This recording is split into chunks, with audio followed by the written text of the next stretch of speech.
अरिहन् नमो सिद्धाणं नमो आयर्याणं नमो उपध्यायाणं नमो लोये सव्यसाहूणम् मंगलम भगवान वीरो मंगलम गौतमो गणि मंगलम कुंद कुंदाद्यो जैन धर्मोस्तु मंगलम सर्व मंगल मांगल्यम सर्व कल्याणकारिकम प्रधानम सर्वधर्माणां जैनम जयतु शासनम जैनम जयतु शासनम स्वरूप को परम रस यामे भरो अपार बंधु परमानंद में समय सारे अविकार समय सारे अविकार। तो देव शास्त्र गुरु को बारंबार नमस्कार।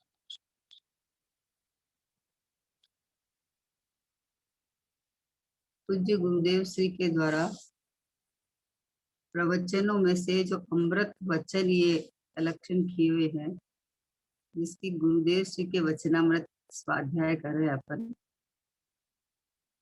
जिन वचनों में शुद्धात्मा का अमृत झरता हो, जिन वचनों में अपने को परमात्मा रूप बताया गया हो, जिन वचनों में ज्ञान का स्वभाव क्या है, ज्ञान की प्रक्रिया क्या है, ज्ञान का परिणमन किस रूप हो रहा है, ये सारे खुलासा गुरुदेव श्री के वचनामृत में आए हुए हैं। उसमें से 137 कल हो गया था, 138 लेते हैं कि ज्ञानी को यथार्थ द्रव्य दृष्टि प्रकट हुई है। द्रव्य के अवलंबन से वह अंतर में स्वरूप स्थिरता बढ़ाता जाता है, परंतु जब तक अपूर्ण है, पुरुषार्थ मंद है, शुद्ध स्वरूप में पूर्णतया स्थिर नहीं हो सकता, तब तक शुभ परिणाम में युक्त होता है, परंतु उसे वह आदरणीय नहीं मानता। स्वभाव में उसकी नास्ति है, इसलिए दृष्टि उसका निषेध करती है।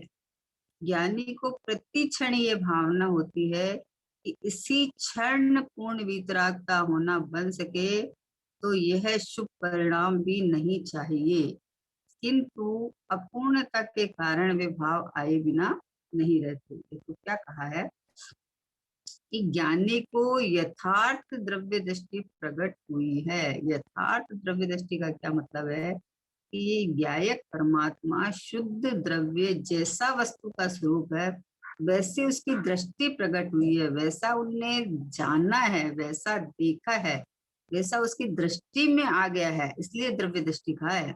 हमें द्रव्य दृष्टि करना है, द्रव्य दृष्टि करना है।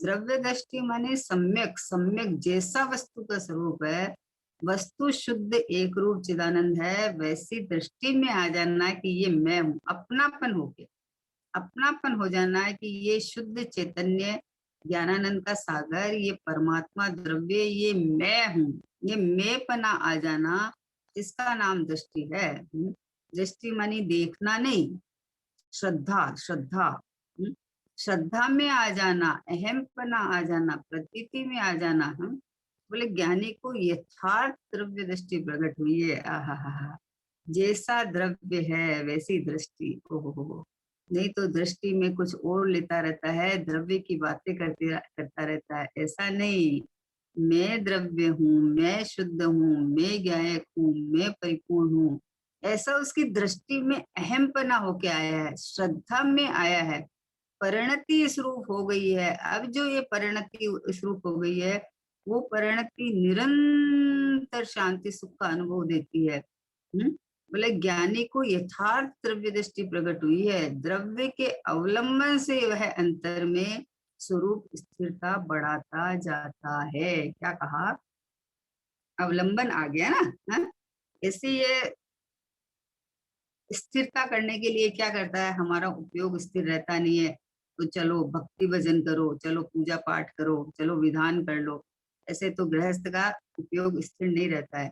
तो ये स्थिर रहने का कोई उपाय नहीं है, क्योंकि ये तो आपने चेंज किया है। अशुभ से शुभ, शुभ से अशुभ, ये तो ऑटोमेटिक होता है, इसमें क्या प्रयत्न करना है बताओ।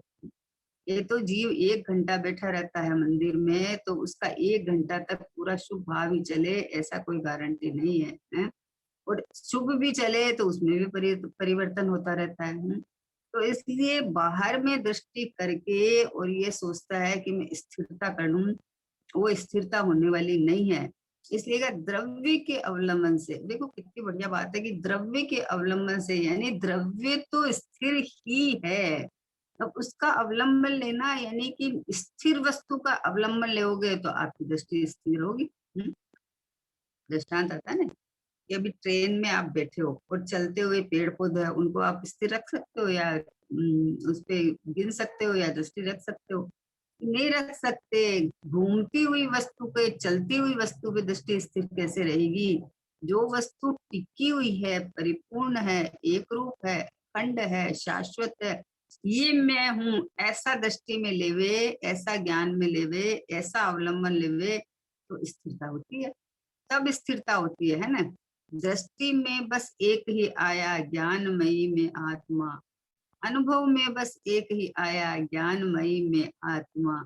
ऐसा ज्ञान कि खंड खंड वाला नहीं, अखंड एक ज्ञायक वस्तु में हूँ। ऐसा उसकी दृष्टि में अहम पना होके आया कि ये मैं हूँ, मैं हूँ ये। अब जहां मैं पना आया, वहां सब मैं के लिए कार्य करता रहता है। तो उसकी जितनी स्थिरता होके उस अतीन्द्रिय आनंद का वेदन हुआ है, तो अब वह द्रव्य के अवलंबन से वह अंतर में स्वरूप स्थिरता बढ़ाता जाता है। क्योंकि द्रव्य का अवलंबन हुआ तो उसके अतीन्द्रिय आनंद सुख प्रकट हुआ। आहा, जो आज तक नहीं हुआ था, अपूर्व आनंद सुख प्रकट हुआ। तो उसे ये दृष्टि हो गई, ये श्रद्धान हो गया कि जो कुछ आनंद सुख भरा हुआ है, ये मुझ में ही भरा हुआ है ना? तो इसलिए उसकी स्वभाव की स्थिरता अपने द्रव्य के अवलंबन से अंतर में स्थिरता बढ़ाता जाता है। परंतु जब तक अपूर्ण है, पुरुषार्थ मंद है, शुद्ध स्वरूप में पूर्णतः स्थिर नहीं हो सकता, तब तक शुभ परिणामों में युक्त होता है। देखो इधर से लिया है कि यहाँ स्थिर नहीं हो सकता तो होता है, तो ये बोलता है ये करते करते हो जाएगा, ये विपरीत मान्यता है। शुभ भाव करते करते स्थिर हो जाएगा, ये मान्यता विपरीत है। और यहाँ कहा है कि पूर्ण स्थिरता नहीं हो पाती मंद के कारण, पुरुषार्थ मंद के कारण में, इसलिए शुभ परिणामों से युक्त होता है?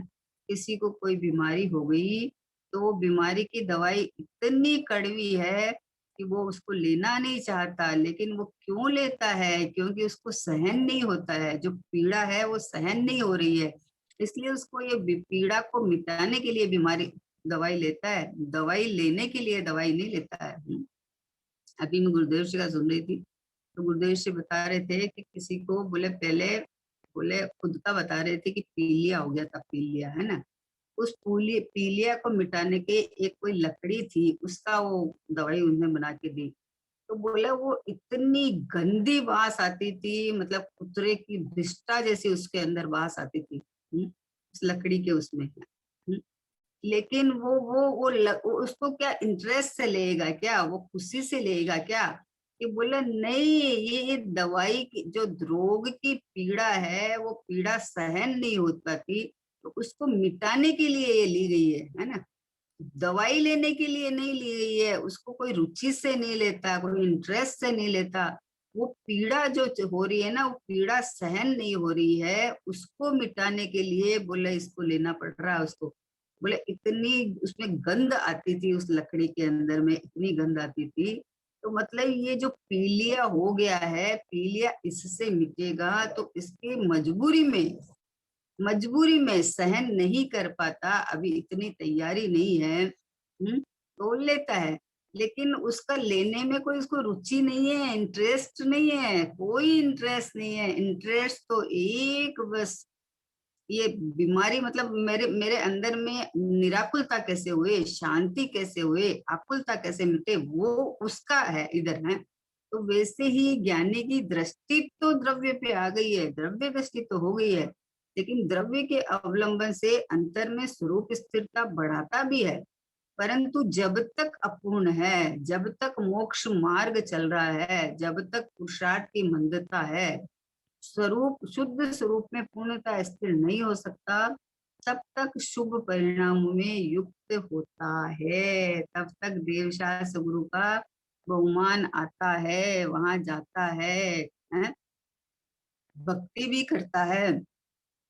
ये शुभ परिणाम के काल में भी ज्ञानी को अपना स्वभाव नाचता रहता है, स्वभाव दिखता रहता है। ये स्वभाव में स्थिर न हो पाने के कारण है, लेकिन इस इनके कारण स्वभाव में स्थिर हो जाएगा ऐसा नहीं है।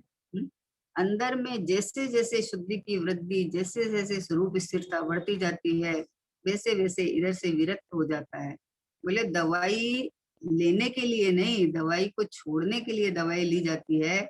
इसी प्रकार से ये जो अस्थिरता जनित परिणाम आते हैं, वो परिणाम शुद्धि की वृद्धि के लिए नहीं है। आहा, शुद्धि की वृद्धि के लिए हो तो छठा गुणस्थान को सातवें गुणस्थान में जाने के लिए कारण कह दिया जाएगा, लेकिन ऐसा नहीं है। छठा गुणस्थान को छोड़ के सातवें में आते हैं, है ना। तो ये जो कमजोरी का है, जो अस्थिरता का है, तो इससे तब तक युक्त होते हैं, बोला उससे है, परंतु उसे वह आदरणीय नहीं मानता।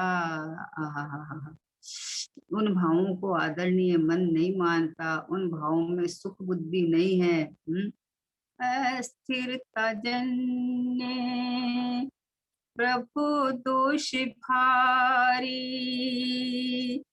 खटकती है रागादि परिणति विकारी, विश्वास है शीघ्र यह भी मिटेगी, स्वभावों के सन्मुख ये कैसे टिकेगी। बोले ज्ञानी जानता है कि अस्थिरता जनित हुई है, लेकिन उसको स्वभाव का बल रहता है, कला आई हुई है, इसलिए वो उसको सुहाता नहीं है, वो आदरणीय नहीं मानता। स्वभाव में इसकी नास्ती है। आहा हा हा, देखो होता भी है, कमजोरी से होता है, कोई बलजोरी से नहीं कराता है, सुहाता भी नहीं है, लेकिन ये मानता है कि स्वभाव में मेरी नास्ती है इसकी, ये मेरे स्वभाव में नहीं है। अभी वर्तमान अवस्था में हुए जरूर है, परिणाम की कमजोरी से ही हुए हैं, लेकिन वो जानते हैं कि ये परिणाम आदरणीय भी नहीं है, फिर भी मेरे स्वभाव में उसकी नास्ती है, इसलिए दृष्टि उसका निषेध करती है। कौन से भावों का? शुभ भावों का दृष्टि निषेध करती है। क्यों करती है? कि दृष्टि का विषय तो एक भगवान आत्मा है, उसके अंदर है नहीं, यहाँ समाता नहीं है। और बाहर यह तो शुभ भावों के अंदर बैठे बैठे तुम सोचता स्वरूप स्थिरता हो जाएगी, 3 काल में नहीं होने वाली है भैया। 3 काल में नहीं होने वाली है। गुरुदेव शिव फरमाते थे कि कोई हींग की गोली खावे और डकार उसको कोई और चीज के आवे, ऐसा हो नहीं सकता। तो शुभ भाव आश्रव तत्व है, आश्रव तत्व बंध के कारण है, आकुलता स्वरूप है, उससे स्वरूप स्थिरता कैसे हो जाएगी? स्वरूप में नहीं टिक पाता तो शुभ भाव आता है, लेकिन शुभ भाव से स्वरूप स्थिरता हो जाएगी ऐसा है नहीं। इसलिए ज्ञानी उन भावों को आदरणीय नहीं मानता, स्वभाव में उसकी नास्ती है, इसलिए दृष्टि उसका निषेध करती है। स्वभाव में इन भावों की नास्ती है, ये भाव मेरे स्वभाव में नहीं है, इनकी त्रिकाल नास्ती है, क्योंकि मैं तो अपरिणाम में शुद्ध चैतन्य परमात्मा, यहाँ तो परिणमन ही नहीं है। तो जब परिणमन ही नहीं है तो कोई भी भाव नहीं है। उत्पाद वे में है, लेकिन उत्पाद वे ध्रुव में नहीं है। तो इसलिए दृष्टि, क्या कहा कि इसलिए दृष्टि उसका निषेध करती है, उन भावों का दृष्टि निषेध करती है। इन शुभ भावों का आते हैं, आते भी है, और अपनी कमजोरी से भी आते हैं, और जब तक पूर्णता नहीं होगी तब तक आएंगे भी, लेकिन उनको आदरणीय नहीं मानता है, स्वभाव में उनकी नास्ती है, इसलिए दृष्टि उसका निषेध करती है। बोले दृष्टि उसका निषेध क्यों करती है? शुभ भाव तो ज्ञानी के पाए जाते हैं। तो बोले पाए जाते हैं, ज्ञानी अपने में नहीं देखता, अपने स्वभाव में नहीं देखता, वो दृष्टि में जो एक ज्ञायक भाव आया है परिपूर्ण परमात्मा, वहां ये परिणाम नहीं है, वहां उत्पाद व्यय नहीं है। इसलिए ज्ञानी को प्रति क्षण ये भावना होती है कि इसी क्षण पूर्ण वितराग होना बन सके, तो ये शुभ परिणाम भी नहीं आने चाहिए। हमें तो पूर्ण दशा ही चाहिए, सादि अनंत समाधि लइए, पतली धारन भावे मन में मधुबन में, मधुबन में आज मचिरे होली निज घर में, निज घर में आज मचिरे होली निज घर में। निराज बोलते हैं हमें तो पूर्ण दशा ही चाहिए, हमें तो पूर्ण दशा चाहिए। अब ये जो छठा गुणस्थान है वो उनको पोसाता नहीं है। वैसे चौथे गुणस्थान वाले सम्यक दृष्टि जीव को भी, जिनकी दृष्टि पूर्ण स्वभाव वितराग स्वभाव पर गई है, तो उनके उसके राग में मिठास नहीं आता, राग में हित बुद्धि नहीं होती, शुभ राग में आदरणीय बुद्धि नहीं होती, आदरणीय नहीं मानता। इतनी विचित्र बात है। आए बिना रहता नहीं, वश चलता नहीं है, लेकिन उनको हितकारक नहीं मानता। मतलब कहने का मतलब है कि ज्ञानी को भेद ज्ञान हुआ है, तो भेद ज्ञान से ज्ञायक भाव में अहम पना करके इसके अलावा जो परिणाम है वो परिणाम एक समय के अपने एक समय पूरता है, होने योग्य होते हैं, मेरे स्वभाव में तो है ही नहीं, लेकिन ये परिणाम मेरी स्थिरता को भी बाधक है। इसलिए ज्ञानी को अगर वश चले तो बोले ज्ञानी को प्रति क्षण ये भावना होती है कि इसी क्षण पूर्ण वितरागता होना बन सके, तो ये शुभ परिणाम भी नहीं चाहिए। किंतु अपूर्णता के कारण वे भाव आए बिना नहीं रहते। आप कहीं ऊपर चढ़ोगे तो बीच के स्टेप तो आते हैं, लेकिन बीच का स्टेप पे रुकना कोई नहीं चाहता, ये मंजिल नहीं है मेरी, है ना। इन स्टेप स्टेप को तो पार करता है ये फटाफट फटाफट फटाफट है। अभी अगर सब में शिखर जी जाते हैं तो नीचे से अपन चढ़ते हैं, एकदम नीचे से तलहटी से चढ़ते हैं। अब जितना मार्ग जितना चढ़ते हैं वो मार्ग ठहरने के लिए थोड़ी है, वो मंजिल थोड़ी है। हमने तो एक नक्की किया है ना कि हमें पार्श्वनाथ भगवान की टूक तक जाना है। सम्मेद शिखर जी की यात्रा पार्श्वनाथ भगवान की टूक पे पूरी होती है। तो जितनी रास्ते में आती है उनके दर्शन करते हुए निकल जाते हैं। और जितना ये सिंपल जो मार्ग आता है बीच में, वो मार्ग तय करने के लिए, पार करने के लिए, रुकने के लिए नहीं, लेकिन एम एक है कि हमें सिद्ध से सिद्ध भगवान जहाँ से जितने मुनिराज जितने हमारे तीर्थंकर मोक्ष गए वो अभी समश्रेणी में विराजमान है, तो वहीं से समश्रेणी बनती है। तो इसीलिए दृष्टि एक एक वहां है। ये बीच का मार्ग आया है, लेकिन बीच का मार्ग में न हित बुद्धि है न आदरणीय है, और न वहां रुकेंगे हैं। लेकिन ये आए बिना नहीं रहता, तो क्या सोचते हैं कि कितनी जल्दी पार हो जाए और अपन वहां पहुंच जाए, नहीं ऐसी भावना रहती कि हो फटाफट हो जाए तो अपन पार्श्वनाथ भगवान की टूक के वहां जाके बैठेंगे घंटा 2 घंटा है। तो क्या एंगल क्या था कि एक सीधा सब दर्शन करते हुए हम कंप्लीट पार्श्वनाथ भगवान की टूक पे बैठेंगे। तो जो रास्ता तय हुआ वो रास्ते में रुकने के लिए नहीं था, लेकिन मार्ग यही है, चलना यहीं से है, पार यहाँ को करना है। इसीलिए ज्ञानी जानता है उसके आदरणीय नहीं है, शुभ भाव ज्ञानी को आदरणीय नहीं है। उसकी दृष्टि तो एक ज्ञायक पर बसी हुई है, मैं तो ज्ञायक हूँ, मैं तो भगवान, है ना। लेकिन अभी स्वरूप स्थिरता पूरी नहीं होती है, तब तक ये देवशास्त्र गुरु की भक्ति के मंदिर के, पूजा के, यात्रा के, वो परिणाम पास होने के लिए आए हैं। वो परिणाम कोई हित बुद्धि पूर्वक नहीं है, वो परिणाम में कोई सुख बुद्धि नहीं है, कोई मोक्ष मार्ग नहीं सदेगा उन परिणाम में। मोक्ष मार्ग के साथ में पाए जाने वाले परिणाम को भी व्यवहार से मोक्ष मार्ग कह दिया जाता है, लेकिन वास्तव में तो वो अगर वहां रुक गए तो अटकने का मार्ग है। ये तो ज्ञानी के साथ पाए जाने वाले परिणाम की बात है। बाकी तो शुभ भाव परंपरा निबोध का कारण है। देखो, शुभ भाव में हित बुद्धि करो और शुभ भाव तक ही इतिश्री कर लो, तो क्या होगा कि एक आध भाव स्वर्ग का मिल जाएगा, देवगति का। और उसके बाद क्या होगा कि तरस गति में रहने का काल तो कम है। कम है ना, तो फिर कहाँ जाएगा? यहाँ आके पूर्ण दशा नहीं की तो वापस चला जाएगा निबोध में है। तो इसलिए कहा कि ज्ञानी को तो एक अपना ज्ञायक परमात्मा भा गया है, सुहा गया है कि ये मैं ज्ञायक परमात्मा हूँ। इसलिए उसकी दृष्टि में तो इसका निषेध ही आता है, दृष्टि में तो आदरणीय नहीं मानता, इसका निषेध आता है।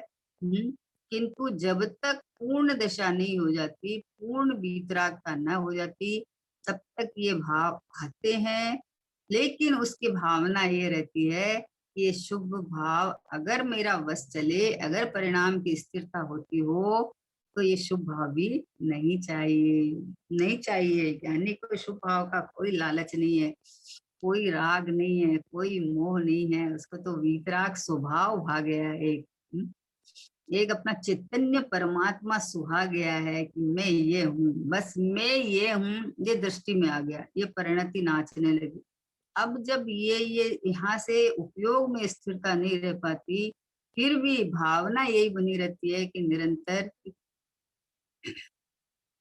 कब निज में स्थिरता पाऊं, साधि अनंति सुख को लहाऊं। पतली धार न भावे मन में, मधुवन में। आहा, मुनिराज बोलते हैं ये संज्वलन कषाय जितनी पतली धार, पानी की रेखावत, पानी की रेखावत ये पतली धार है, ये भी हमको सुहाती नहीं है, ये भी हमको भाती नहीं है। क्यों क्यों नहीं भाती है? इसका क्या है कि इसलिए नहीं भाती है कि हमारा स्वभाव नहीं है। ये हमारा ये जो शुभ भाव है ना, ये हितकारी नहीं है, ये मोक्ष मार्ग में सहचारी नहीं है। ये आड़ा रोड़ा अटकाते हैं, उल्टी हमको अटकाते हैं मोक्ष मार्ग से। मोक्ष मार्ग में से अटकता है तो आता है। मोक्ष मार्ग में जो गमन करते, उसके ये परिणाम आते हैं, ये जाने हुए प्रयोजन। जैसे श्रेणी में कोई बैठ गया तो खा ही रहे ना, बुद्धिपूर्वक के परिणाम आते हैं, पास होने के लिए आते हैं। वैसे ही ज्ञानी इन परिणामों को हित बुद्धि नहीं देता है, मोक्ष मार्ग नहीं मानता, और वो उसका वश चले तो अभी स्वरूप में स्थिरता होती हो तो बोले हमें ये नहीं चाहिए, ये शुभ परिणाम भी नहीं चाहिए। किंतु अपूर्णता के कारण ये भाव आए बिना नहीं रहते।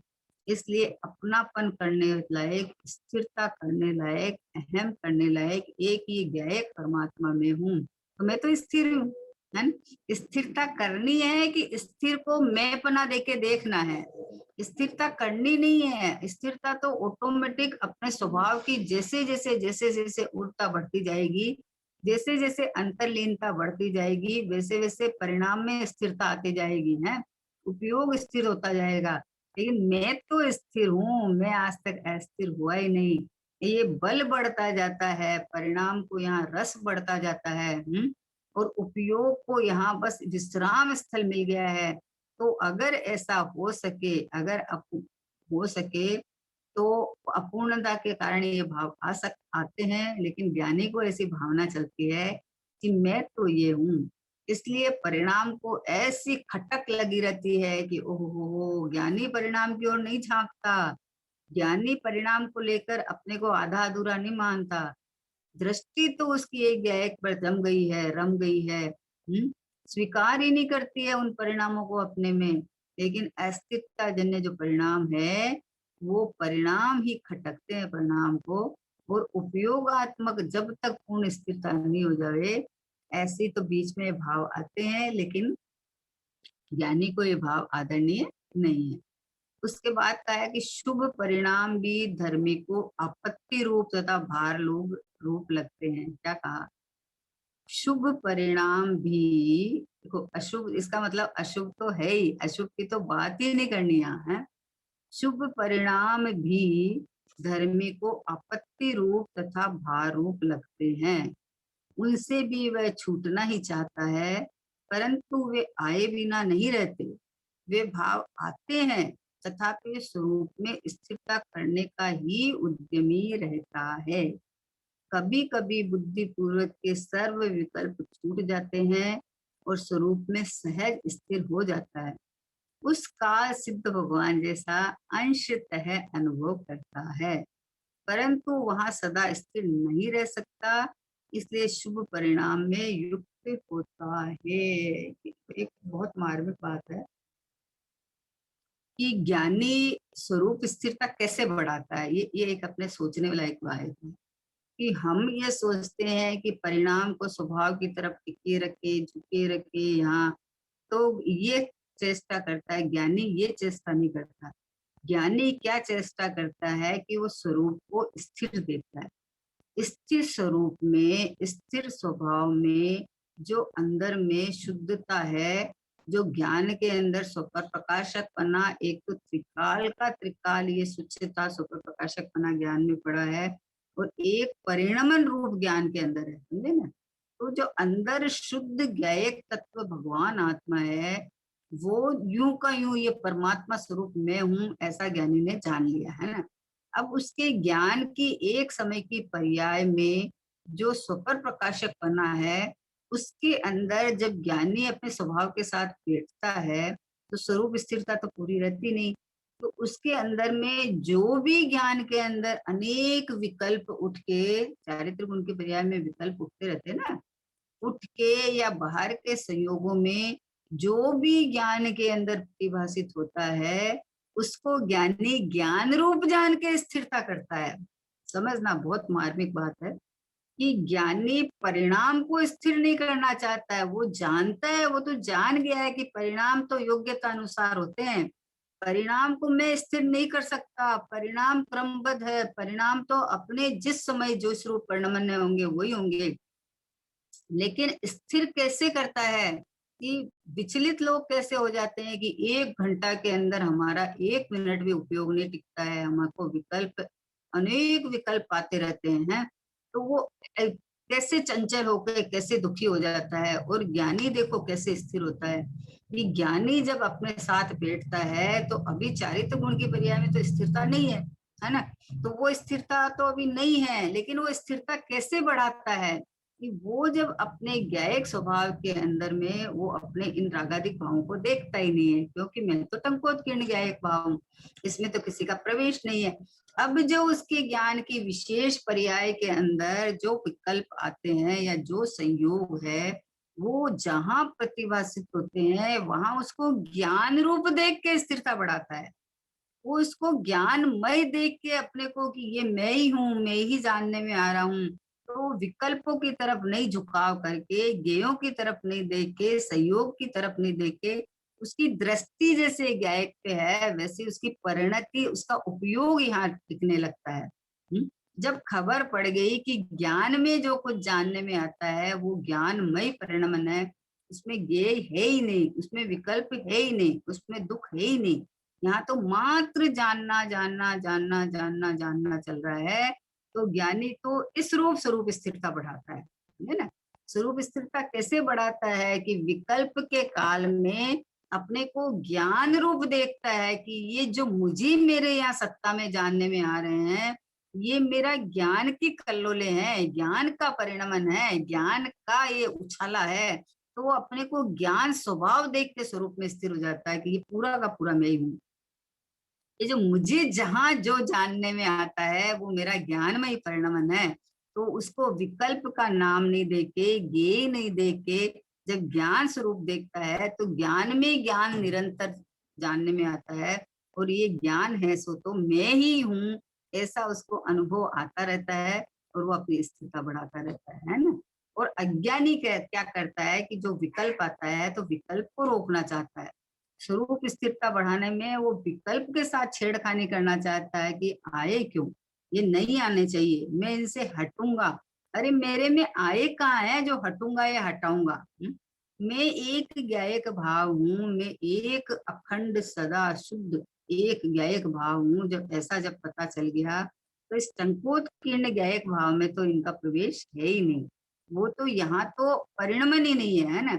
अब जो ज्ञान की जो परिणमन रूप पर्याय है, अनंत गुणों की अनंत पर्याय है, श्रद्धा ने नक्की कर लिया कि मैं परमात्मा हूँ, ज्ञान ने इस रूप जान लिया, और चारित्र गुण की पर्याय में जितना स्थिरता होके जो जैसा आत्मा है वैसा आनंद का वेदन हुआ है, उतना तो हुआ है, उतना तो है, उतना तो टिका हुआ है।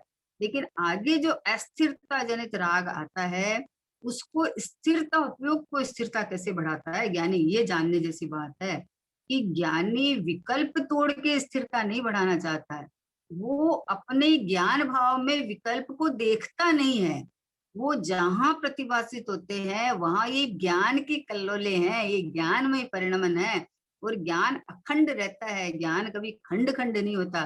तो उन जो विकल्प जैसे दिखते वाले ज्ञान की अनेकाकार पर्याय में एकाकार ज्ञायक को अनुभव करता रहता है कि मैं तो अखंड ज्ञायक परमात्मा हूँ, वे अनेकाकार हुए है ना। तो ज्ञान में परिणमन है, तो ज्ञान उन उन वस्तु जैसा नहीं हुआ है। ज्ञान जानन पने रूप परिणमन किया है, ज्ञान ज्ञान रूप परिणमन किया है, तो अपने ज्ञान स्वभाव में नाचता रहता है। ऐसे करके स्थिरता बढ़ाता है। विकल्प तोड़ के स्थिरता बढ़ाता है कि विकल्प टूट जाएंगे ना। विकल्प तो तूने खड़े किए थे, वो तो ज्ञान में ही परिणमन था। ज्ञेयों का परिणमन ज्ञेयों में है।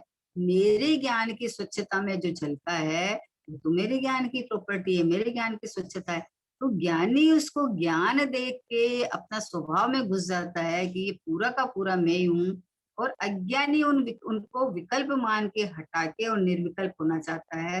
तो ये स्थिरता कैसे बढ़ेगी? तो जब तक विकल्पों की तरफ और ज्ञेयों की तरफ झांकता रहेगा, तब तक स्थिरता कैसे बढ़ेगी? तोड़ने के नाम से भी उधर झांकता है कि इनको नहीं चाहिए, इनको हटाना है, तो भी उधर झांकता है। यहाँ बोलते हैं कि तेरे स्वरूप में अस्थिरता या विकल्प है ही नहीं। मेरे ज्ञायक भाव में, मेरे टंकोत्कीर्ण भाव में तो है ही नहीं। अब जो ये विकल्प मुझे जानने में आते हैं, वो विकल्प तो बाहर पड़े हैं, वो तो आश्रव तत्व है, वो मेरे ज्ञान में नहीं घुसा है। मेरे ज्ञान में जानन भाव रूप जो परिणमन हुआ है, वो परिणमन ज्ञान रूप परिणमन है, वो ज्ञेय रूप नहीं है, विकल्प रूप नहीं है, आश्रव रूप नहीं है। वो मात्र जानन जानन जानन रूप परिणमन है। तो ये जानन तो जाननहार की प्रसिद्धि करता है, जानन ना तो ज्ञाय की प्रसिद्धि करता है। तो ज्ञानी ऐसे स्थिरता कर लेता है। ज्ञानी अपने को ऐसे विकल्प के काल में भी स्थिरता इधर की बढ़ाता जाता है, तो अपने आप विकल्प टूटते जाते हैं और निर्विकल्पता बढ़ के और अंदर आनंद सुख प्रकट होकर पूर्णता प्राप्त हो जाती है ना। तो प्रोसेस समझ में आ जावे तो आनंद आवे, तो भार रूप नहीं लगता है, तो कष्ट रूप नहीं लगता है। नहीं तो देखो, पर्याय को आप बदल नहीं सकते, हर हालत में नहीं बदल सकते आप। जिस समय में जो पर्याय आनी है वो आनी ही है। इंद्र नरेंद्र जिनेंद्र भी उसको बदलने में सक्षम नहीं है। क्योंकि पर्याय सब क्रमबद्ध है ना। तो हमें क्या करना है कि हमें पर्याय को नहीं पलटना है, हमें संयोगों को नहीं हटाना है, हमें कर्म के उदय में कुछ नहीं करना है। हमें तो स्वभाव समझना है। वस्तु स्वरूप विचारते मन पावत विश्राम, रस स्वादत सुख उपजे अनुभव याको नाम। वस्तु स्वरूप का विचार करने जब हम बैठे, तो ज्ञायक परमात्मा जीव राज, उसके अंदर अनंत गुण है ना। अनंत गुणों से अखंड घनपिंड हूँ, गुण बिखरे हुए नहीं है। अब अनंत गुणों में मोक्ष मार्ग में 3 गुण मुख्य, दर्शन ज्ञान चारित्र, श्रद्धा कहो ज्ञान कहो चारित्र, 3 गुण मुख्य है ना। तो अब ज्ञानी की श्रद्धा तो सम्यक हो गई है, ज्ञानी तो दृष्टि का विषय हाथ में आ गया है, अपने को परमात्मा देखता है। अब ज्ञान के अंदर में बराबर सटीक आता है कि शुद्धात्मा भगवान आत्मा मैं हूँ। और लेकिन अभी पर्याय के अंदर में रागादिक भाव चल रहे हैं, तो पर्याय में जो रागादिक भाव चल रहे हैं वो नहीं सुहाते हैं, तो स्थिरता बढ़ाना चाहता है। तो स्थिरता बढ़ाना चाहता है, तो अब ये इसमें खेल है, इसमें खेल है समझना कि स्थिरता बढ़ाए कैसे, कि पर्याय में परिणमन में राग को हटाएं और स्थिरता बढ़ाए। तो स्थिरता राग को कैसे हटाएगा, जब वो तो अपने क्रम काल में आई हुई है। तो जब तक तू बाहर में झांकता रहेगा, करता रहेगा, तो राग तो उत्पन्न होती रहेगी।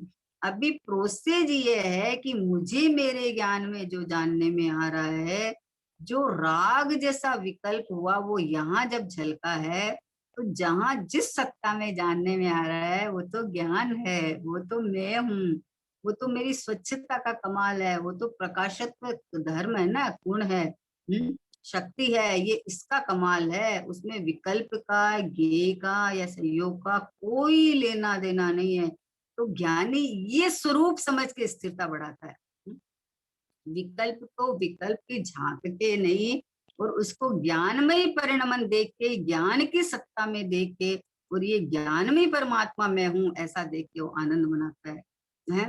तो जैसे जैसे ऐसा देख के स्थिरता बढ़ती जाती है, वैसे वैसे उपयोग में स्थिरता बढ़ती है, विकल्प अपने आप टूटते जाते हैं, और अंदर आत्मा में आनंद भरा पड़ा है, तो आनंद का अनुभव लेते जाते हैं। अनुभूति में बस एक ही आया, अनुभव में बस एक ही आया, ज्ञानमयी में आत्मा। जैसे दृष्टि में आया है वैसा ही अनुभव में आया है।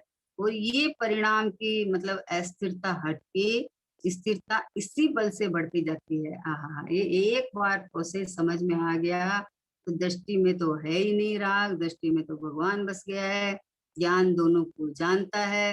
चारित्र गुण की पर्याय में जो राग होता है, वो राग में इधर ज्ञान में परिणमन देख के कि ये राग मेरा कुछ नहीं, मैं एक ज्ञ एक भाव हूँ। राग तो इधर है, राग तो इधर है, और यहाँ झलका है। तो यहाँ झलका है तो ये तो मेरे ज्ञान की सुपर प्रकाशक शक्ति है, मेरी ज्ञान की महानता है, ज्ञान की स्वच्छता है। तो यहाँ क्या है कि यहाँ तो मैं ही मैं हूँ, यहाँ तो ज्ञान ही ज्ञान है। ये विकल्प तो वहां है, ये राग तो वहां है, ये देह तो यहाँ है ना, ये कर्म तो यहाँ है, ये संयोग तो यहाँ है, ये तो ये रहा। हम्म? यहाँ जानने में आता है, तो जहां जानने में आता है वो पूरी की पूरी सत्ता मेरी है। तो ज्ञानी उन सब में ज्ञान रूप परिणमन देख के और अपनी ज्ञायक में स्थिरता कर लेता है कि ये तो मैं ही हूँ, ये तो मैं ही हूँ, ये देखो सब समय मुझे मैं ही जानने में आता हूँ, मुझे और कुछ जानने में नहीं आता है। विकल्प मेरे अंदर तो नहीं है, लेकिन विकल्प मेरे इस ज्ञान में भी नहीं प्रवेश पाए हैं। ज्ञान में भी जो कुछ जानने में आता है वो ज्ञानमय परिणमन है, वो विकल्प नहीं, ज्ञेय नहीं, कर्म नहीं, निमित्त नहीं, संयोग नहीं, बस एक ये अपना ही विभव है। तो ऐसे इसको अपना ज्ञानमय परिणमन देख के और आनंद करके स्थिरता बढ़ा लेता है ना। तो देखो क्या है ये बोल कि शुभ परिणाम भी धर्मी को आपत्ति रूप तथा भार रूप लगते हैं। आहा, क्यों? क्योंकि धर्मी को तो बाहर में झांकना अच्छा ही नहीं लगता। हम्म? अगर स्वरूप स्थिरता होती हो तो वो कहीं जावे ही नहीं, कुछ देखे ही नहीं, कुछ करे ही नहीं। लेकिन वो भार रूप लगता है। लोग बोलते हैं हमको 3 घंटा विधान किया तो बहुत आनंद आया। भले ही ज्ञानी 3 घंटा वहां बैठा दिखता रहे, लेकिन उन्हें ये शुभ विकल्प भार रूप लगता है। उन्हें तो अपने स्वरूप की रमता रहती है। उस समय भी, उन शुभ विकल्पों के काल में भी वो अपने स्वभाव को नहीं छोड़ता, अपने स्वभाव में रमता रहता है। इसलिए उनको ये भार रूप लगता है। अज्ञानी को इनमें आनंद बनाता है, और ज्ञानी को अस्थिरता जनित आता है तो भार रूप लगता है उसको। आपत्ति तथा भार रूप लगते हैं, उनसे भी वह छूटना ही चाहता है। कोई भी बीमारी के काल में बीमार थोड़ी रहना चाहता है। दवाई लेता है, दवाई थोड़ी जिंदगी भर लेना चाहता है, छूटना ही चाहता है। आई है, कोई भी बीमारी चाहते हैं? नहीं चाहते हैं। आई है तो अच्छा, बीमारी हो गई तो दवाई ले तो लेते रहे जिंदगी भर, कोई नहीं चाहता। कोई नहीं चाहता है। ये बीमारी को ठीक करने के लिए दवाई भार रूप लगनी पड़ती है, लेनी पड़ती है। लेकिन ये बीमारी मिटेगी कैसे? इस स्वस्थ शरीर का जैसा स्वभाव है, वो उसका स्वभाव देख के निदान करके जो इलाज होता है तो बीमारी मिट जाती है। वैसे ही मैं क्या, एक परमात्मा, ध्रुव परमात्मा, अखंड शाश्वत परिपूर्ण परमात्मा, ये मैं हूँ, इसका आश्रय लेके इसकी धुन चढ़ती है, इसकी महिमा उत्तरोत्तर बढ़ती जाती है, तो इधर उपयोग को रस आके स्थिरता बढ़ती जाती है। तो जितनी कच्चास है वो ज्ञानी को शुभ परिणाम भी आपत्ति रूप और भार रूप लगते हैं। उनसे भी वह छूटना ही चाहता है। परिणाम सच्ची पूछे तो परिणाम को खुद को नहीं सुहाते हैं, क्योंकि उसको शांतता भा गई है।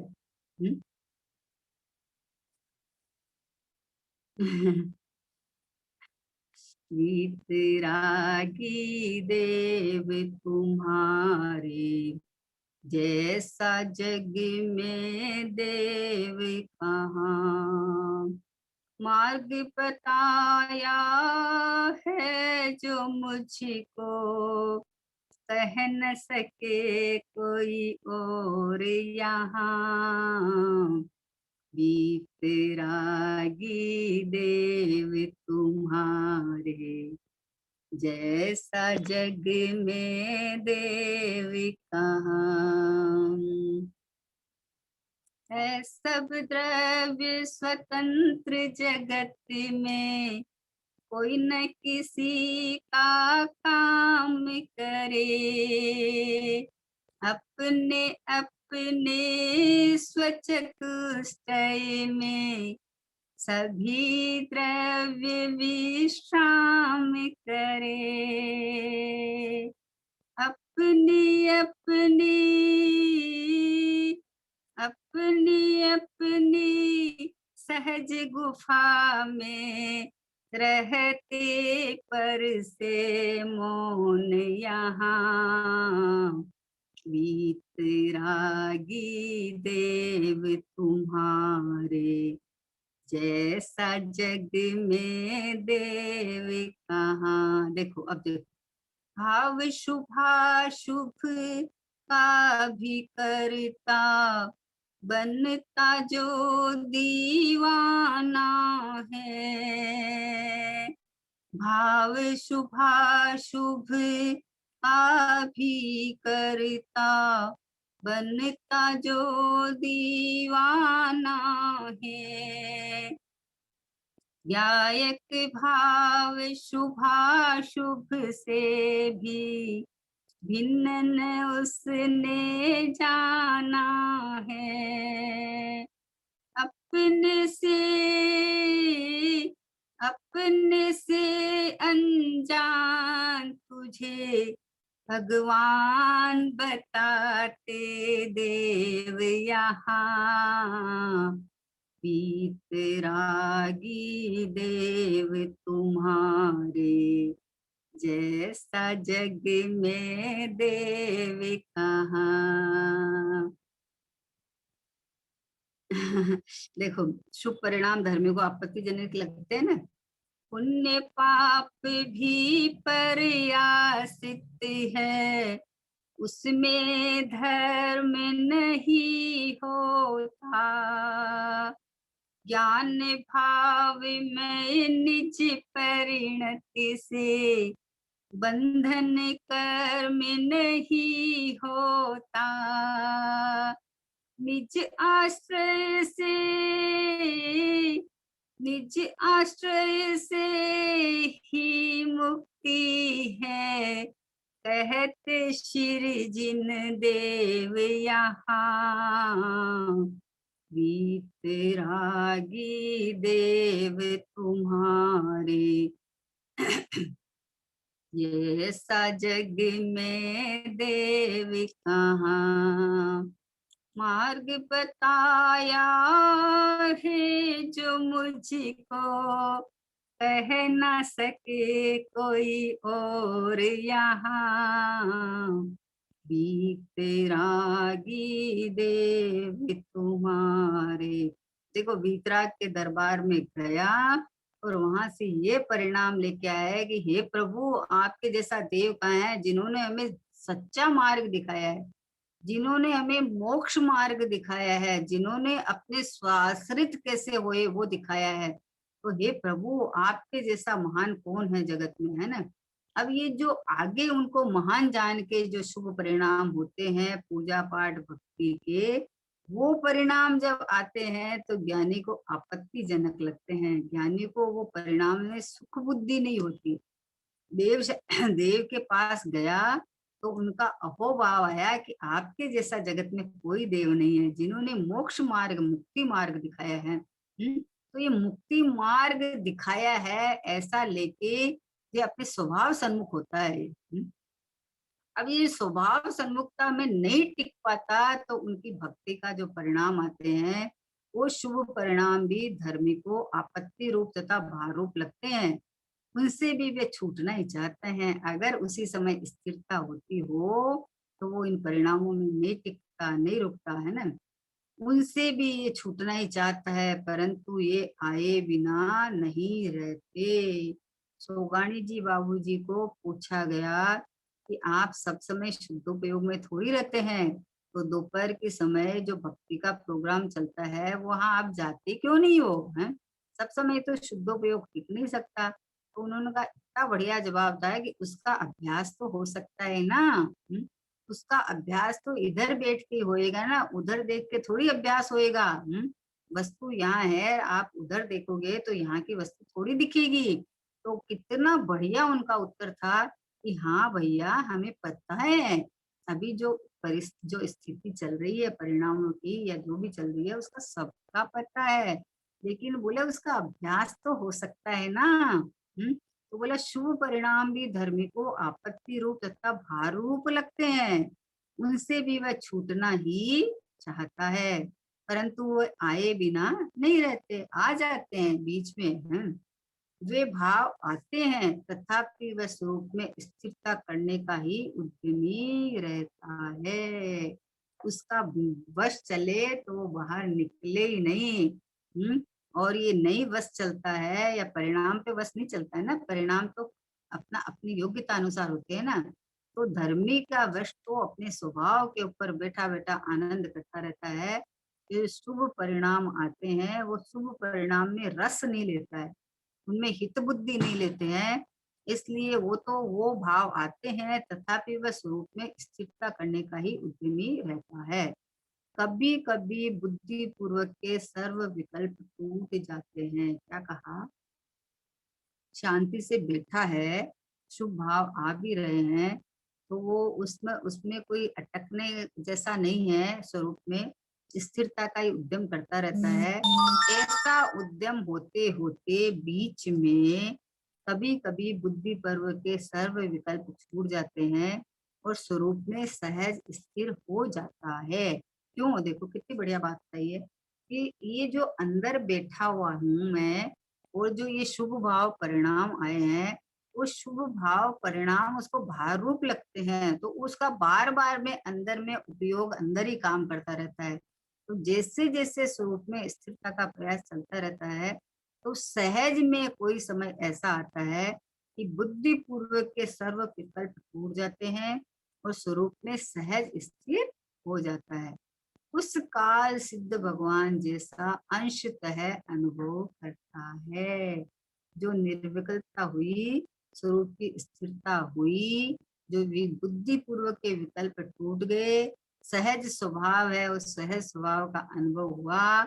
उस काल में उस समय में वो सिद्ध भगवान जैसा अंशतः अनुभव करता है। जितने समय में उसको ये निर्विकल्प अनुभव चलता है वो विकल्प सिद्ध भगवान जैसा का जैसा है, उसमें कोई फर्क नहीं है। क्योंकि ये जो अनुभव है ना सिद्ध स्वभाव का है। सिद्ध स्वभाव में, मेरे सिद्ध स्वभाव में और सिद्ध भगवान में कोई फर्क नहीं है। जो निर्विकल्प अनुभूति होती है वो उसी जाति की होती है ना। उसमें कोई फर्क नहीं है। ये अंश तय लिया है कि उस काल में उपयोग कितनी देर टुकता है। जितनी देर उपयोग टिकता है उतना ये आनंद तो सिद्धों की जाति का है। ये अनुभव तो सिद्धों की जाति का है, लेकिन जितनी देर टिकता है ना, और जितने कषाय के अभाव पूर्वक है वो उस हिसाब से अनंतानुमंदिर मिथ्यात्व का अभाव पूर्वक जो आनंद सुख प्रकट हुआ है वो उसको अंशता लिया है, लेकिन अनुभव में तो पूरा भगवान आत्मा है। अनुभव में तो त्रिकाली गया एक परमात्मा पूरा का पूरा आया है, उसका पूरा रसास्वादन किया उसने, उस समय में सिद्धों जैसा अनुभव किया है। वह सिद्ध भगवान जैसा अंशतः अनुभव करता है, परंतु वह सदा स्थिर नहीं रह सकता। देखो, वो अनुभव, वो उपयोग अभी अभ्यास नहीं है ना, अभी अभ्यास तो बाहर का पड़ा हुआ था। तो बाहर का पड़ा हुआ था, तो ये पुरुषार्थ पूर्वक, ये लगनी पूर्वक, ये धुन पूर्वक अपने गायक की धुन लगी, तो इस धुन पूर्वक बीच में जो निर्विकल्प अनुभव हुआ, वो सिद्ध भगवान जैसा का जैसा अनुभव हुआ। अभी अस्थिरता है, इसके लिए वापस शुभ परिणाम आ जाते हैं, लेकिन ज्ञानी ने तो उस शुभ परिणाम में कष्ट लगता है उनको, भार रूप लगते हैं, उनमें आनंद नहीं आता है, क्योंकि उसको तो अपना शांत सागर भगवान आत्मा सुहा गया है। ये जब अनुभव में आया तो इतना अनंत अतीन्द्रिय आनंद सुख की शांति मिली कि उसको शांति सुहा गई है, तो उसको इन शुभ भावों में युक्त होता है, लेकिन वो उसको हित बुद्धि नहीं होती है उन भावों में। वो तो अपने अतीन्द्रिय आनंद का स्वादी रसास्वादी हो गया है। उसको तो ये ठिकाना पता चल गया है कि मेरे गायक भाव में आनंद सुख पता भरा हुआ है। तो उसको तो बार बार में अपने गायक परमात्मा है। जैसे किसी के ऑक्सीजन की कमी हो गई मान लो, है, तो ऑक्सीजन से तो एकदम शांति से बिना प्रयत्न किए हुए सांस आता रहता है। अपने सांस के लिए कहाँ प्रयत्न करते हैं, कभी करते हैं सांस लेने के लिए? ऑटोमेटिक व्यवस्था बनी हुई है, तो आता ही रहता है। अब जिसके ऑक्सीजन की कमी हो गई है, उसके मान लो कृत्रिम ऑक्सीजन दिया जावे, तो उसको उस समय में अच्छा लगता है, उस समय में उसको इतना शांति का अनुभव होता है। लेकिन वो कृत्रिम ऑक्सीजन कितना समय दोगे आप? जब उसे हटाते हैं तो उसको बस, तो जिसको अपने स्वभाव का अनुभव हुआ है, उसको ये कृत्रिम की जरूरत तो नहीं पड़ती है। वो तो अपने स्वभाव का जो जिसने टेस्ट चखा है, जिसने अनुभव किया है, कि अनंत काल तक सुखी होने का, अनंत काल तक निर्विकल्प रहने का, अनंत काल तक आनंद मग्न रहने का, ये साधन मेरे पास ही है। ये गायक परमात्मा, ये कारण परमात्मा, ये मैं ही हूँ। ऐसा जब पता चल गया तो इसमें पसर गया, उसकी दृष्टि यहाँ तो पसर गई, उसकी दृष्टि ने तो ये कर लिया।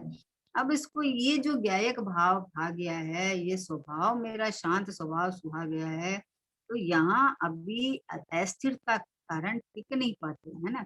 परिपूर्ण लीनता नहीं हो पाती, तो जितना ये अबुद्धि पूर्वक का जो, मतलब बुद्धि पूर्वक का जो विकल्प होता है, राग होता है, और ये निर्विकल्प अनुभव हुआ है, ये निर्विकल्प अनुभव तो सिद्धों की जाति का ही है, क्योंकि सिद्ध स्वभाव मेरा है, मेरे स्वभाव में राग नहीं है, मेरे स्वभाव में राग का अंश भी नहीं है। तो ये राग जो उत्पन्न होता है मेरे स्वभाव से नहीं होता है, पर लक्ष्य से होता है। तो ये पर लक्ष्य कब हटेगा?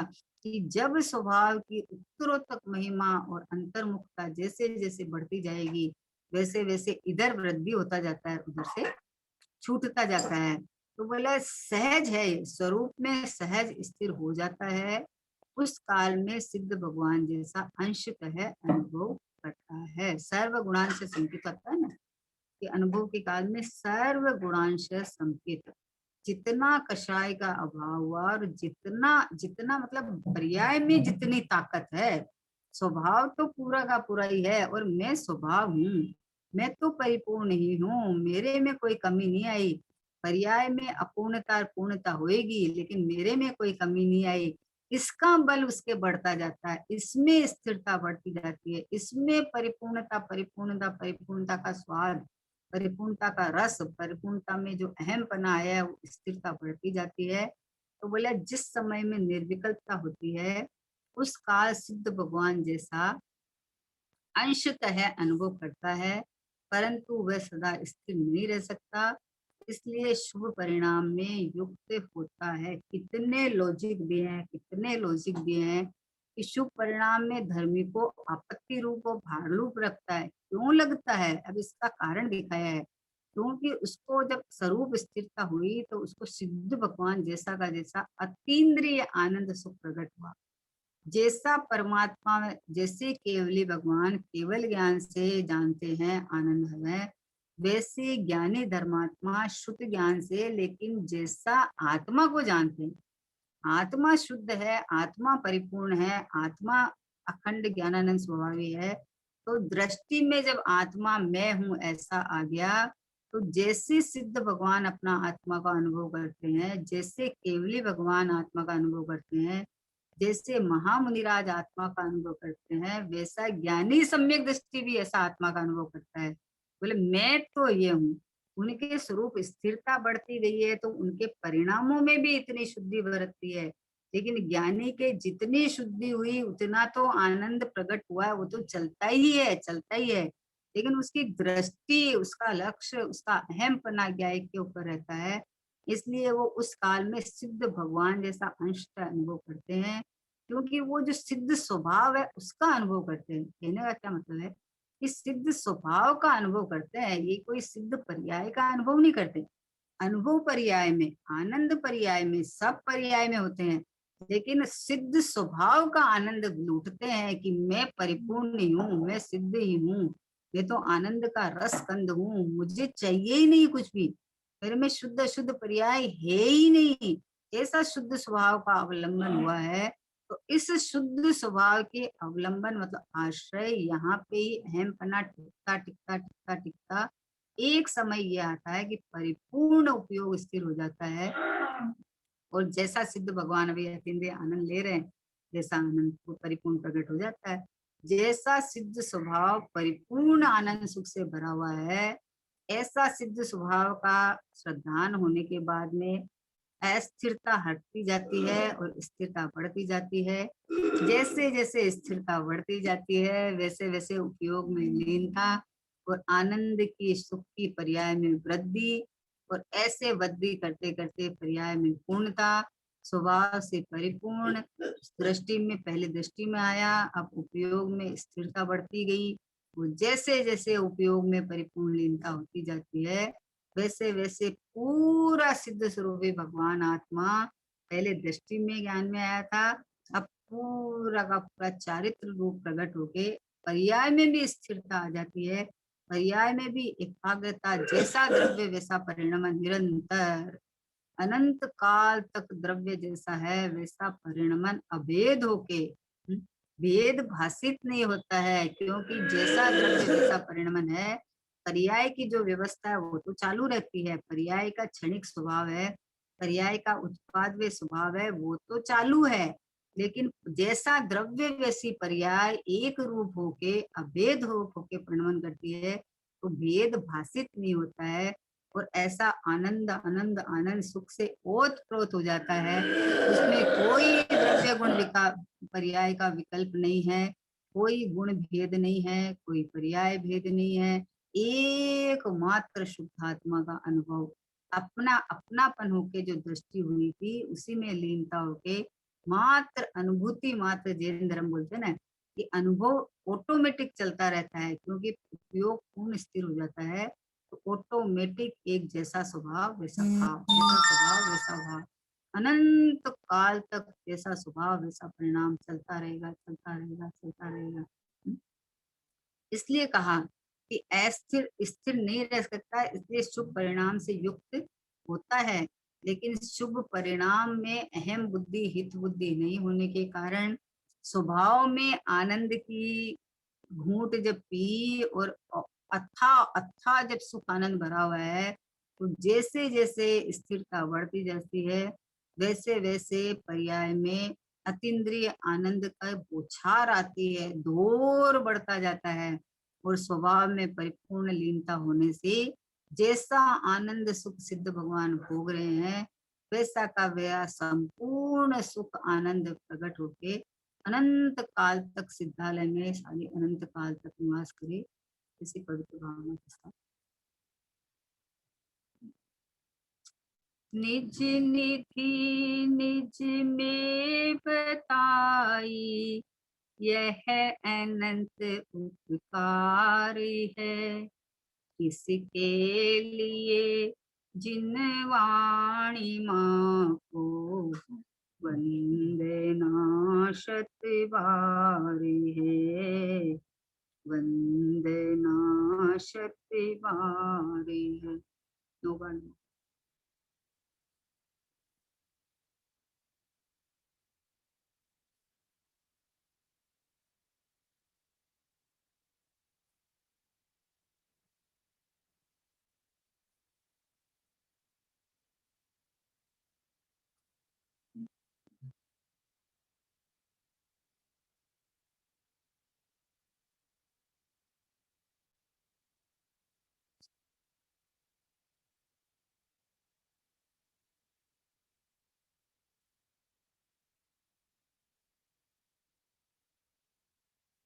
द्वादशांग जिनवाणी माता की जय हो। जय हो, जय हो, भगवान जैन धर्म की जय हो। जय हो, जय हो। समस्त दिगंबर संतों की जय हो। जय हो, सतगुरु देव की जय हो। की जय।